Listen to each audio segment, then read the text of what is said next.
Welcome to Clocked In, the podcast where work works for people, not the other way around. We're Kristen and Ashley, and every week we dive into what's really going on in today's workplaces. From hybrid headaches to hiring trends, culture clashes to quiet quitting. Whether you're an HR pro, a people manager, or just someone trying to make sense of your 9 to 5, we've got the conversations that matter and the strategies to help you build a better workplace. So grab your coffee, clock in, and let's get to work.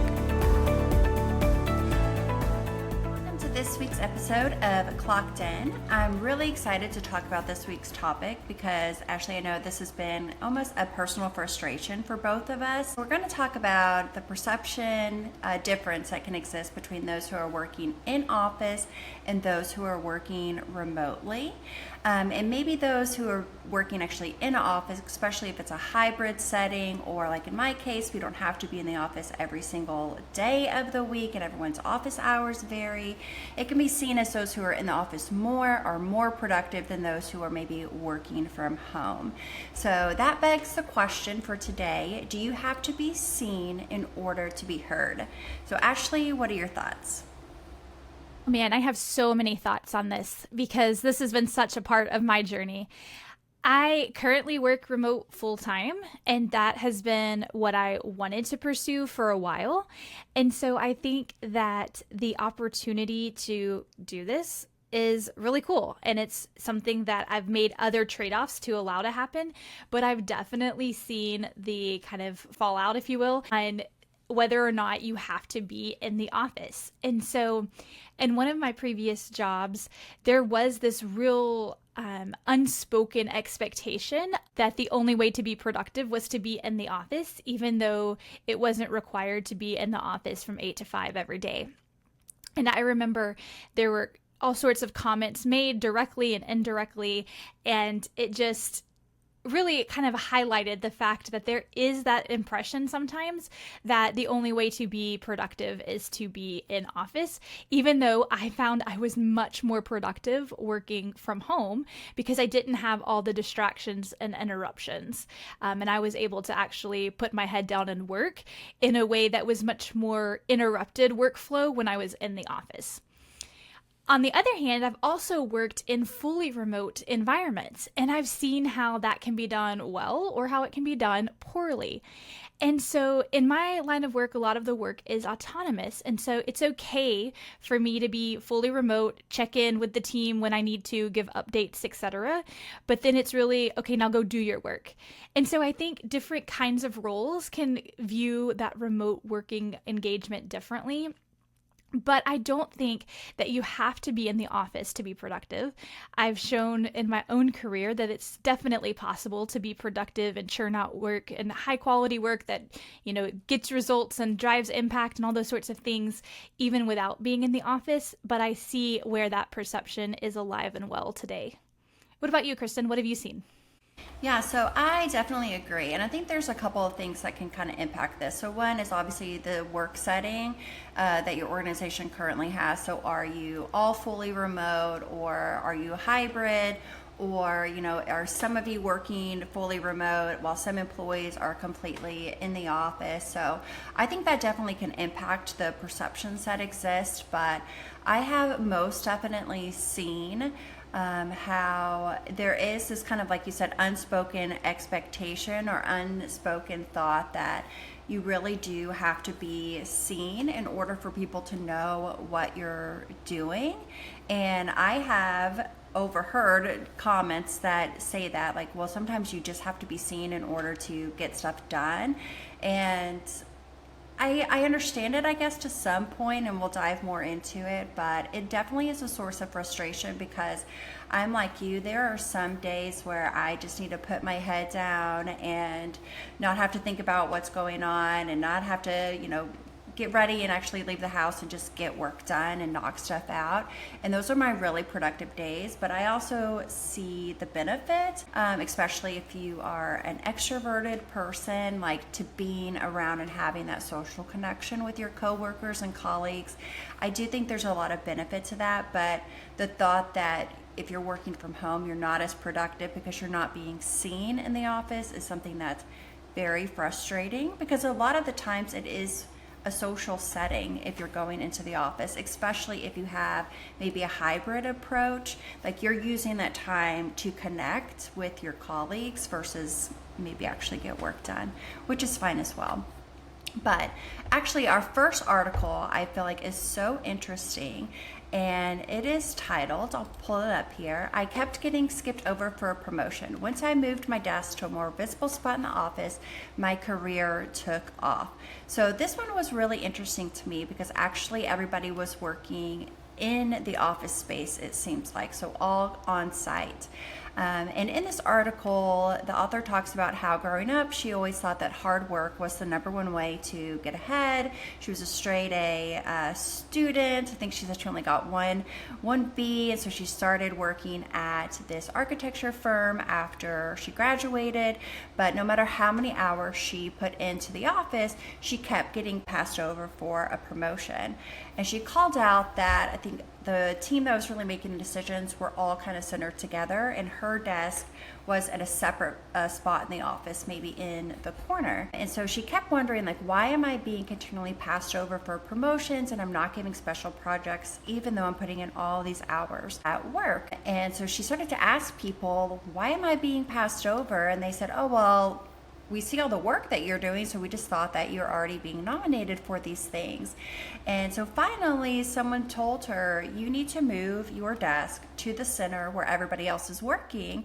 And in the article, she says that once she started doing that, like everything changed. So she said, I moved my desk to the office's main area where I wanted to work, and I did my what she called library work from there. Being physically present in the new workspace, I was assigned to the projects I wanted to be on almost overnight.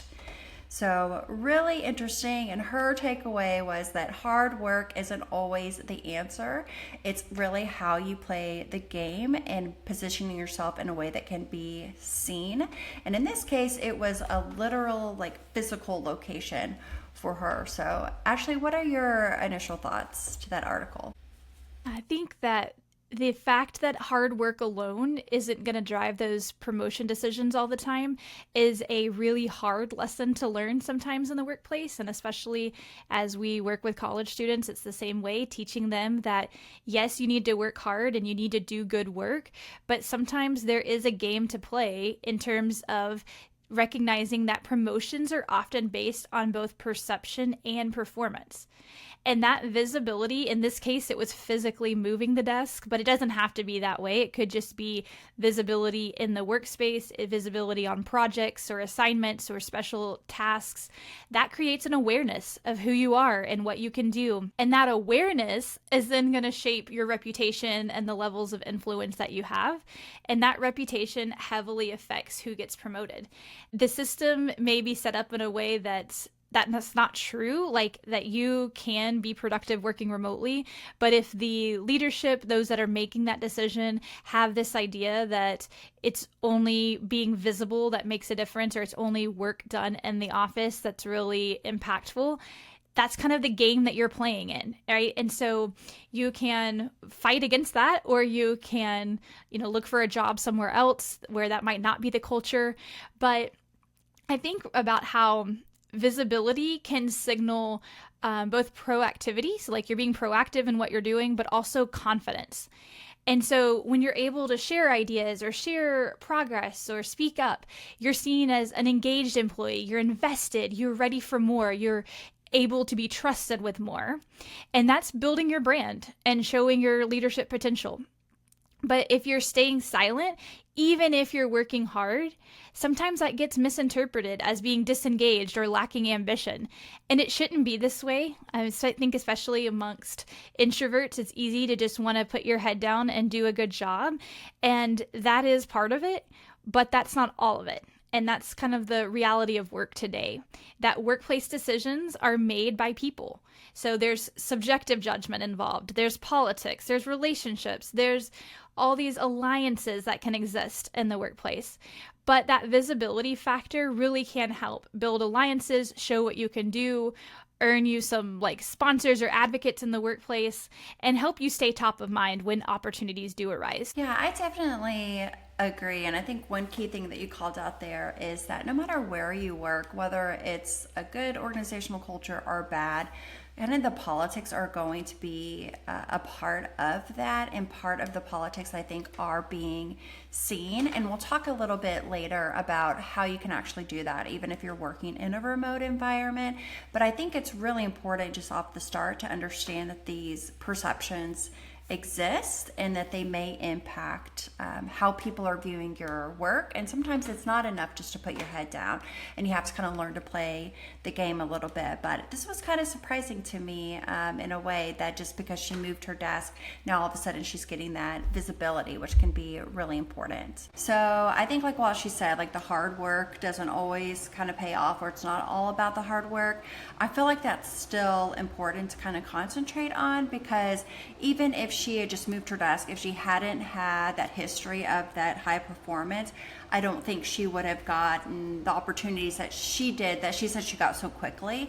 But I think it definitely calls out the fact that being visible is important, and making it known, like kind of what you're doing and the skill sets that you bring, and just being aware that this perception exists can help you kind of help you overcome it and learn how to play the politics game, which every organization, for better or worse, has them. So I think just knowing that this perception exists is one key way of how you can kind of work around it.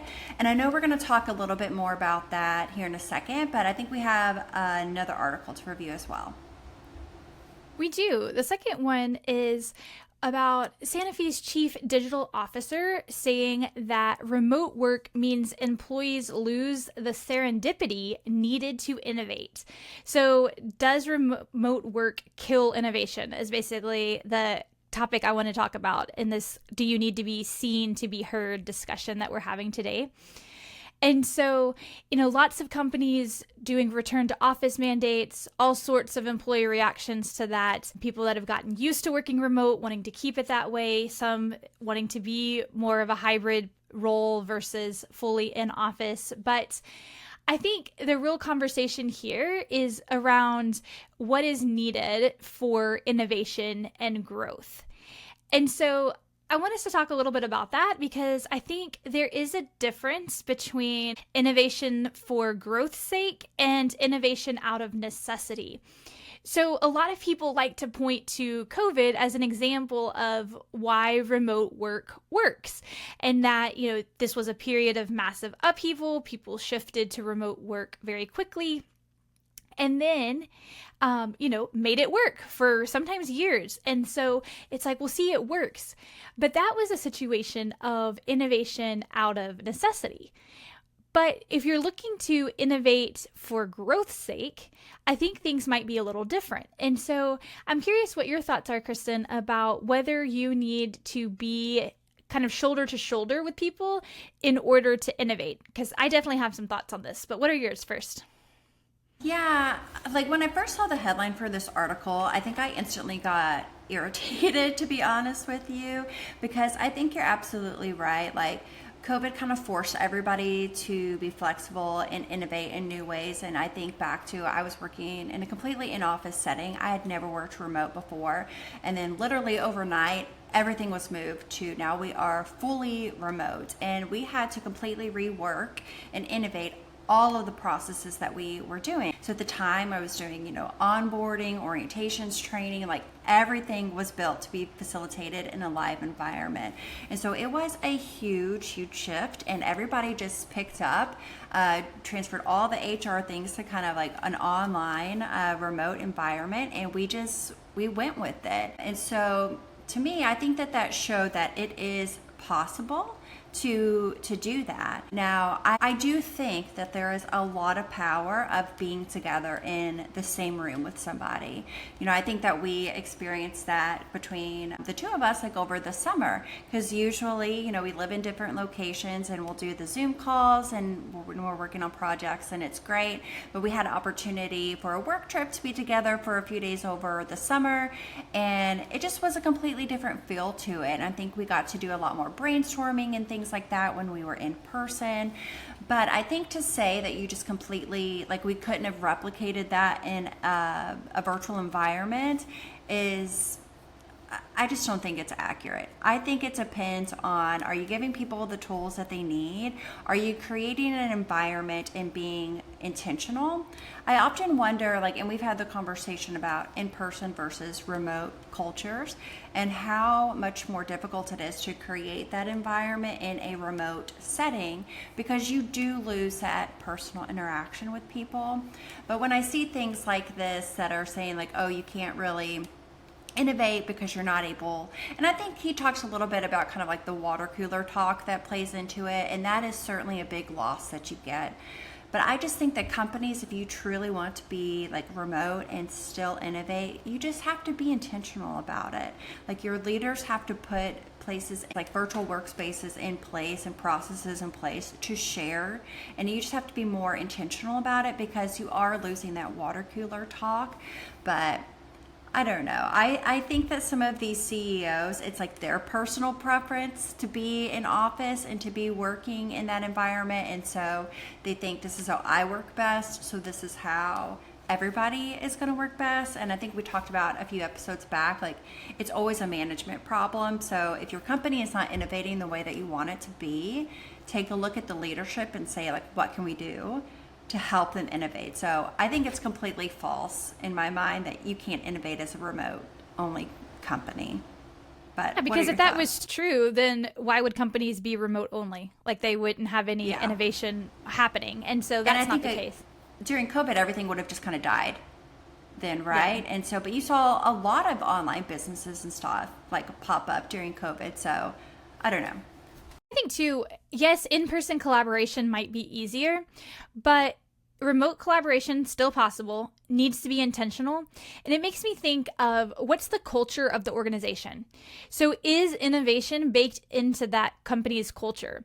Because if everyone is in office, but they're just siloed, they have their doors shut, they're working independently, you're not having innovation in those conversations in that kind of environment either. And so it puts this kind of like false dichotomy, I think, about, oh, if you're missing out on the water cooler talk, then you're not innovating. Or then, because I think this article also mentions like, you don't plan innovation, right? Like it just happens. It bubbles up naturally almost in these environments. And I would say, not always, right? Just because you're in office with someone or your team or your whole company doesn't mean that the company or that department or that unit is looking to innovate. And there are ways to be intentional even in a remote environment. And we saw that this summer with our own projects. We also have done things where some people are in office, some people are remote, zooming in, and then it's like, okay, well, we're still bouncing ideas off each other, we're still trying to innovate here.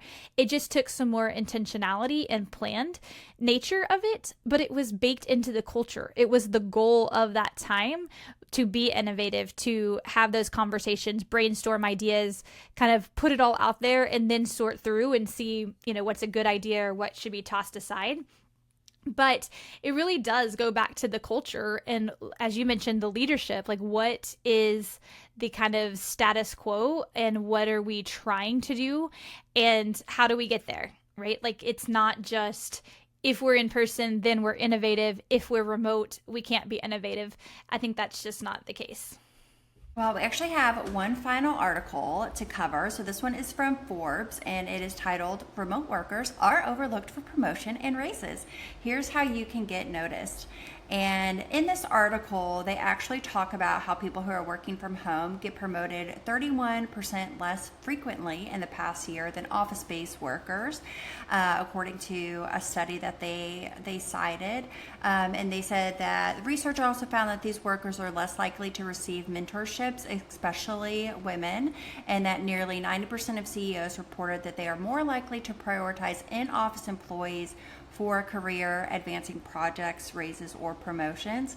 So I think kind of one assumption that I'm making when I read this article is that they're probably talking about a hybrid environment here, is what it sounds like to me. And I think, like going back to the beginning of the podcast, that's something that can really change. And I think that's maybe where we start to really see kind of these problems pop up, because it's almost like an unequal playing field. Or I know like some organizations, they have certain departments that are all on site, and then maybe IT is remote. But anyways, they cited another study that said that supervisors held a negative perception of the work from home trend. But one thing that they called out that is important is this concept of proximity bias. And really, it's just kind of the out of sight, out of mind bias that occurs. So if you're working right next to somebody and then a project comes up, you're just naturally going to think about that person than your coworker that works remotely in a different city, just because you are closer to them. And that remote workers may experience a lack of visibility and connectivity, which can impact their chances of receiving a promotion. But they do call out some ways that you can kind of overcome this. And I think that these are some good kind of talking points. So let me know what you think as we go through them. So one is to, if you are working remotely, to establish consistent communication and share information. And I would say maybe like overshare the information. So then their second point is that you can stay top of mind by scheduling like one-on-one meetings with your manager. And again, I think it goes back to intentionality of it that we talked about. And then really actively incorporating and showing how you're helping the company grow and how you're displaying their values, even in a remote setting. And then this is maybe one of my favorite terms to hate, this managing up term. I've been told that in my career, you just need to learn how to manage your manager, and it can be a very frustrating position to be in, but they say that you can master the art of managing up by creating value for your boss and company. So this entails anticipating your manager's needs even in a remote setting. So what are your thoughts on this proximity bias? And more importantly, if you are an employee or a manager working maybe a hybrid team or fully remote, how can you avoid this bias? I think it's a natural inclination just to keep people top of mind that you're seeing more often, you're interacting with more often. So this is definitely something that remote workers need to be aware of and actively work against, or to work to overcome. And so by communicating proactively, communicating regularly, you're helping to stay top of mind, even if they're not seeing you in the office all the time. And I would say making sure, as you mentioned, like that over communication, but like highlighting your contributions. Don't wait for a performance review to bring up the work you're doing or the feedback you've gotten. Be visible. Even if you're on a Zoom meeting or Teams meeting, like speak up, contribute ideas, volunteer for things that might help you gain that visibility, and that can help you be top of mind, even if you're not in the same workspace physically. And I think there's an opportunity for remote workers to be intentional in building connections. And this is harder, definitely, than if you're in the office. But working to try to connect with colleagues and managers, and not just on work tasks, but can you engage in the team chat to stay visible? Can you support other people, offer help? That teamwork can go a long way to kind of being seen as a team player. And overall, it's all about, you got to deliver that consistent high quality work and play the game like we talked about earlier.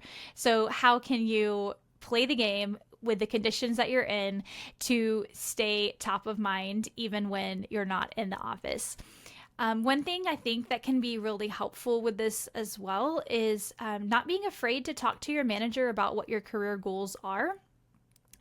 Asking, what does it take to get promoted? What does it take to get that raise?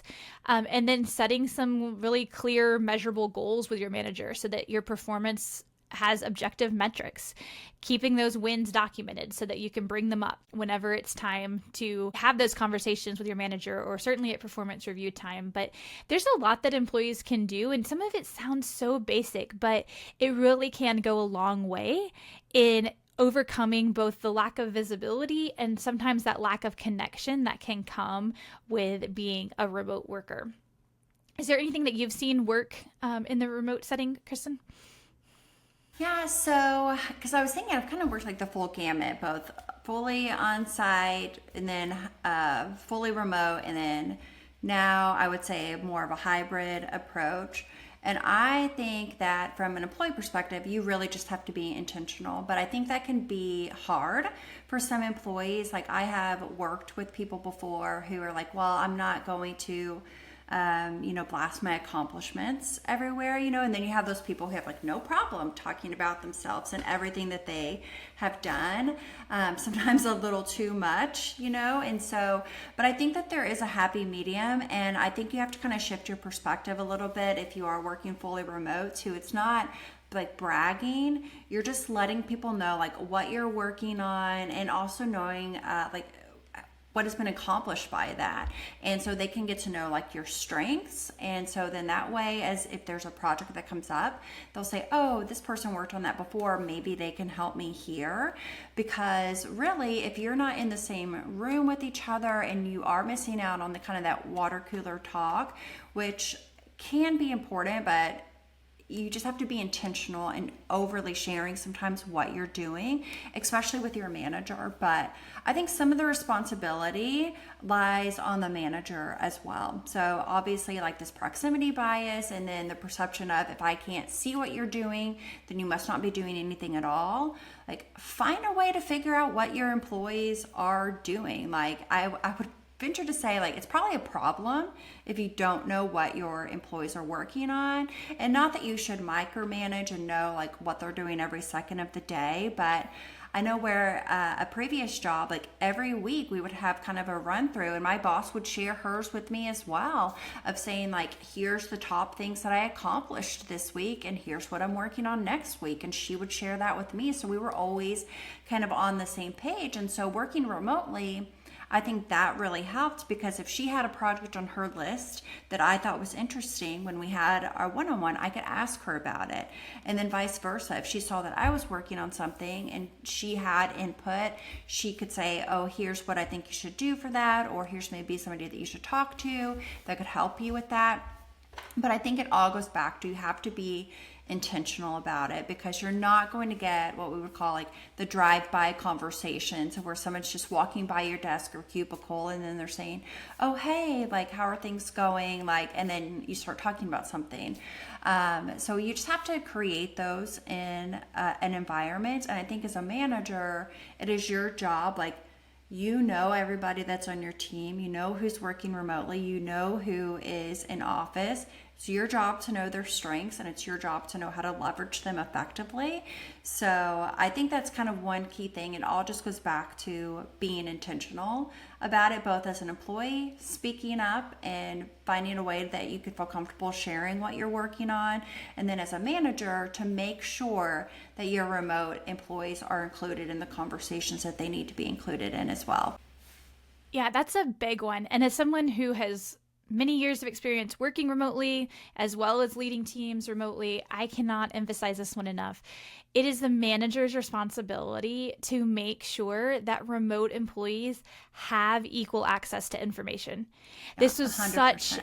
such a frustration, and in some previous work that I've done, where you just kind of get forgotten as the remote employee, or everyone uses lingo that you just don't know, especially if you're new, because there's a whole lot we could say about onboarding and what that entails, and how important it is to set employees up for success. But like, I remember in a job where I finally asked somebody, where do I find this information that they were talking about in a meeting? And they said, oh, it's in the Dropbox. And I was like, well, how do I get access to the Dropbox? Like, who has to grant me access to that? And then they didn't know. And then it's like this runaround process just to get the information that I needed. I wasn't even new at that point. This wasn't like a onboarding issue. This was just remote employees not having equal access to information. And so when I think about opportunities for projects or advancement within that career, or even just like special cross collaboration kind of team environment, if your remote employees are getting overlooked, the manager should be aware of that, right? Like, you should be tracking who's getting opportunities, etc., and recognizing, oh, maybe we didn't mention this in the team meeting on Zoom. I just mentioned it to those I ran across in the hallway or whatever. Like, that equal access to information and opportunities is really important. And then there's some things that are just, they're applicable whether the employee is a remote worker or in office or hybrid. Things like the manager should be setting transparent goals and metrics. So like, what does success look like in that role? That should be the same for any job, but especially for remote workers where maybe they're not getting included as often or recognizing that they might be left out unintentionally, even if it's not a deliberate action. So it's important to kind of define what their role is. What are you expecting out of them so that they know what they're aiming at?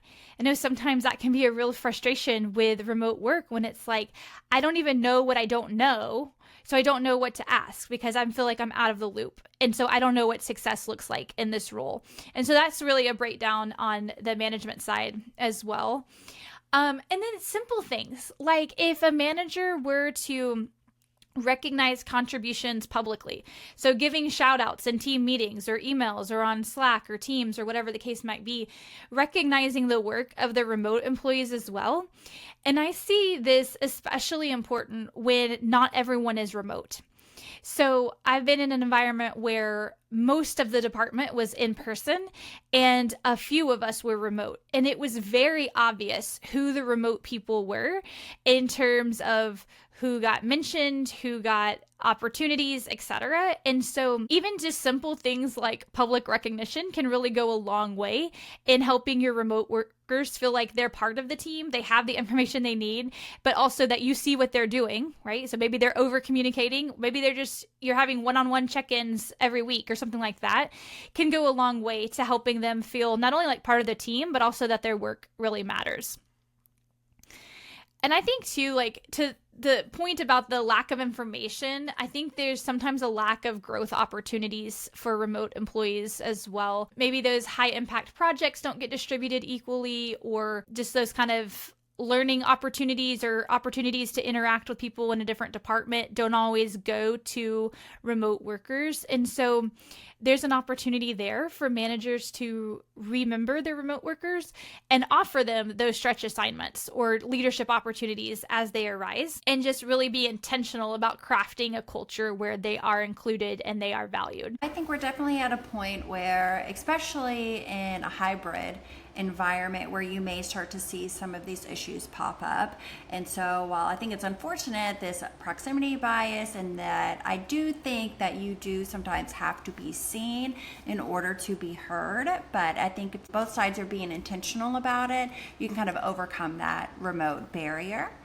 But I think now we really want to know what the listeners have to say about this. So if in the comments you can share if you've noticed a difference between how in-person and remote workers are treated.